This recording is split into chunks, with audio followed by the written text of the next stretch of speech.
पर हमने पीड़ा तो उगलवा दी है। कांग्रेस अपनी पैरों पे कुल्हाड़ी क्यों मार रही है, ये भूपेंद्र जी आपसे समझना है। भाई शैलेंद्र प्रधान जी ने दो बातें कही, भूपेंद्र जी गौर से सुनिए। उन्होंने बताया कि देखिए उमा भारती जनाधार वाली नेता है और उनकी अवहेलना से पार्टी को नुकसान होगा। अब पार्टी अवहेलना कर रही है ऐसा उमा भारती बता रही है और उनकी अवहेलना न की जाए यह आग्रह कांग्रेस कर रही है, रणदीप सुरजेवाला कर रहे हैं। तो भाई सच सच बताओ, ये रणदीप जी आए किसके लिए? कमलनाथ जी को मुख्यमंत्री पद की शपथ दिलाने के लिए आए हैं या शिवराज सिंह एक बार फिर शपथ ले इसके लिए आए हैं? भाई सलाह भाजपा को जैसी दे रहे हो उससे तो ये लग रहा है कि भाजपा की सरकार बन जाए। तो भूपेंद्र जी चाह क्या रहे आपके माननीय प्रभारी महासचिव? कांग्रेस का रास्ता मजबूत करना है और कांग्रेस का रास्ता मजबूत करने की दिशा में वो काम कर रहे हैं। सार्वजनिक जीवन में अगर कोई जो है एक घटना घटती है तो उस पर प्रतिक्रियाएं स्वाभाविक होती हैं।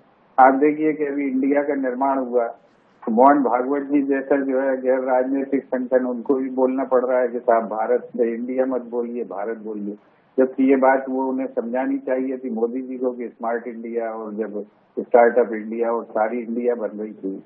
तो ये जो है ये अरे भूपेंद्र जी देखो आपने कितने कमाल का उदाहरण दिया और इससे आपको भी सीखना चाहिए कि देखिए भाजपा के पीछे संघ रहता है। अब इंडिया के रूप में संकट आया तो भारत का नाम आगे बढ़ाया। मोहन भागवत जी जैसे गैर राजनीतिक व्यक्ति ने भी समाज को बताने की चेष्टा की कि देखो भारत का इस्तेमाल करो, ये होता है संकट के समय पे मदद। तो इसीलिए तो मैंने आपसे पूछा कि जो मोहन भागवत जी भाजपा के लिए कर रहे हैं वही काम रणदीप सुरजेवाला भी भाजपा के लिए क्यों करना चाह रहे हैं? भाई उमा भारती की अवहेलना हो रही है तो क्या चाहते हो आप? उमा भारती की पूछ परख रहे, उमा भारती सभाओं में रहे, उमा भारती हर सभा में भाजपा की दिखे ताकि भाजपा के लिए वोट बैंक मजबूत हो, ऐसी इच्छा है आपकी? ऐसा ही चाहती है कांग्रेस? जिसकी भारतीय जनता पार्टी उनकी उपेक्षा कर रही है उससे जो है भाजपा का ही नुकसान है, हमारा तो फायदा है। तो ये तो भाजपा को सोचना है कि उसे क्या करना क्या नहीं करना। क्या सोच रहा है? क्या आप ही तो सलाह दे रहे हैं? नहीं उमा भारती को पूछिए ये आप ठीक नहीं कर रहे हैं। तो इसलिए मैंने पूछा कि आप अपनी पार्टी के साथ ठीक कर रहे हैं क्या? ये हम तो सिर्फ एक घटना की टिप्पणी कर रहे हैं और ये उनका अंदरूनी विषय है, वो चाहे उपेक्षा करें चाहे तो उनको लग रहा है कि कोई गड़बड़ हम लोग कर रहे हैं, भाई हम इतनी जल्दी क्यों बोल रहे हैं। तो मैं वापस गिरजा जी आपके पास में आता हूं और आपसे जानना ये चाहता हूं कैसे निपटेगी भाजपा उमा भारती के इन सार्वजनिक होते बयानों से? उमा भारती कोई मौका छोड़ नहीं रही हैं अपनी व्यथा, अपना दुख, अपना दर्द, अपनी तकलीफ, अपनी पीड़ा के सार्वजनिक प्रकटीकरण को। भाजपा वाकई परेशान हो जाएगी या भाजपा ने मान लिया है जो करना है करे, इनके बगैर ही अपने ने इतने साल चला लिए, आगे भी इनके बगैर ही चलेंगे?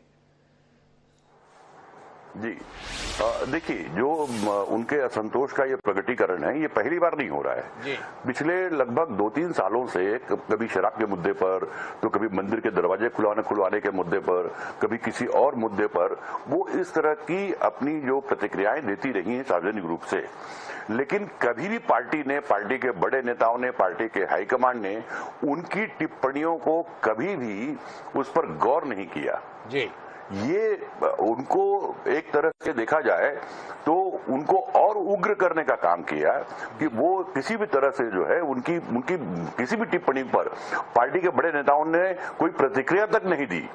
तो मैं थोड़ा बीच में रोकता हूं गिरजा जी, थोड़ा असहमति के साथ आपके प्रति सम्मान रखते हुए। भाई कैसे कह रहा, बड़े नेताओं ने प्रतिक्रिया नहीं दी? शिवराज सिंह चौहान खुद बहुत बड़े नेता हैं भाई, 15-18 साल से मुख्यमंत्री हैं, अपनी नाराज बहन को मनाने के लिए कितनी बार उनके दरवाजे पर गए हुए हैं, कब उनके सार्वजनिक अभिनंदन के कार्यक्रम हो जाते हैं, कब दीदी करते हुए पहुंच जाते हैं। थोड़ा विरोधाभास है, थोड़ा इसमें दृष्टि दीजिए ना। शिवराज जी ने तो कोशिश की है। शिवराज जी ने उमा भारती का अभिनंदन नहीं किया, उमा भारती ने शिवराज जी का अभिनंदन किया।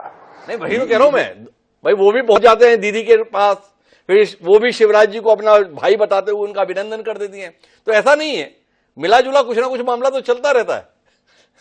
नहीं, मेरे ख्याल से जो है ये एक तरह का जो स्वभाव है और राजनीति है शिवराज सिंह की कि कन्फ्रंटेशन वो कभी मतलब पसंद नहीं करते और जहां तक कोशिश करते हैं कि जहां तक हो सके वो कन्फ्रंटेशन को अवॉइड करें। उन्होंने जो उमा भारती के साथ मिलने जुलने और तमाम जो कवायद की वो केवल एक दिखावा था, एक कन्फ्रंटेशन को अवॉइड करने का। यदि उनकी टिप्पणियों को गंभीरता से लिया जाता, चाहे मुख्यमंत्री हो चाहे बाकी पार्टी के और दूसरे नेता हो, तो उमा भारती की शिकायत आज ये न होती। उनकी शिकायत लगातार तो बढ़ती जा रही है, जो इस दौर पे आ गई कि मैं समझता हूं कि ये क्लाइमैक्स पर है कि मुझे चुनाव की किसी आप देखिए कि उनको यात्रा में बुलाने के बाद नहीं है, चुनाव की पूरी प्रक्रिया में उमा भारती को कहीं भी शामिल नहीं किया गया है। तो ये दिखाता है कि उमा भारती को किसी भी रूप में पार्टी जो है वो गंभीरता से लेने को तैयार नहीं है, ये बिल्कुल साफ है। यदि कोई इक्का दुक्का नेता या मुख्यमंत्री अपनी स्वभावगत अपनी रणनीतिक शैली में वो जाकर कहीं थोड़ी बहुत दीदी और कर दें और उमा भारती को लगे कि देखो शिवराज जी झुक गए, तो ऐसी कोई स्थिति नहीं है। कुल मिलाकर ये है कि उनकी जो छटपटाहट है या उनकी जो व्याकुलता है वो जिस तरह बढ़ती जा रही है, उसमें एक बड़ा कारण ये भी है कि जब भी उन्होंने इस तरह कोई बयान दिया उसको मनाने की, समझाने की या उनसे कोई संवाद करने की कोशिश पार्टी के शीर्ष नेतृत्व ने नहीं किया। अच्छा, अब गिरिजा जी एक निर्णायक सवाल है आपसे, उमा भारती को मनाना पार्टी के लिए ज्यादा फायदेमंद रहेगा या उमा भारती को उन्हें उनके हाल पे छोड़ देना पार्टी के लिए ज्यादा ठीक रहेगा? आपका इतना लंबा राजनीतिक तजुर्बा है, क्या कहते हैं? से 20 साल का जो अनुभव पार्टी और उमा भारती के रिश्तों का रहा है, यदि देखें तो मैं नहीं समझता कि अब कोई गुंजाइश हाईकमांड के पास बची है कि उमा भारती को मनाएं, उनको समझाएं या उनको जिस तरह के मान मनोबल की गुंजाइश है, ऐसी गुंजाइश मुझे दिखती नहीं है। क्योंकि इस 20 साल में पार्टी से निष्कासन, पार्टी से बगावत, फिर वापसी, फिर पद देना, फिर सम्मान देना और उसके बाद भी यदि उमा भारती का रुख ये बना हुआ है, तो मुझे अब नहीं लगता कि इस पूरे परिप्रेक्ष्य में पार्टी जो आज अपने सबसे अधिक बहुमत के साथ देश में राज कर रही है, वहां पर अब इस तरह की असहमति जो सार्वजनिक रूप से व्यक्त की जाए, सार्वजनिक रूप से आलोचना की जाए, उसको तवज्जो देने की गुंजाइश मैं अब बिल्कुल नहीं देखता। अब बिल्कुल भी दिखाई नहीं देती। तो अगर हम नतीजे पे पहुंचे तो हमारा सवाल था, उमा खफा किसका नफा? तो नफे का तो पता नहीं है, पर उमा का अपना नुकसान होता हुआ साफ दिख रहा है। उमा भारती जिस प्रकार से अपनी नाराजगी को सार्वजनिक रूप से व्यक्त कर रही हैं, पर यह वो भाजपा नहीं रही जो अटल आडवाणी के दौर की थी। आज की भाजपा में इस प्रकार से सार्वजनिक नाराजगी को बहुत कंसीडर करने के हालात दिखाई नहीं दे, और पिछले 2 दशक का अनुभव ऐसे किसी कदम को उठाने के लिए भाजपा नेतृत्व को प्रेरित भी नहीं करता है। तो क्या उमा भारती इतनी नाराजगी के बाद भी भाजपा में ही बनी रहेंगी या एक बार फिर भाजपा से इतर कोई भूमिका तलाश करेंगे? इस पर निगाह रखेंगे। आप तीनों मेहमानों का बहुत बहुत धन्यवाद इस चुनावी चर्चा का हिस्सा बनने के लिए। आज के इस कार्यक्रम में इतना ही, कल फिर मिलेंगे नए विषय के साथ। मुझे दीजिए।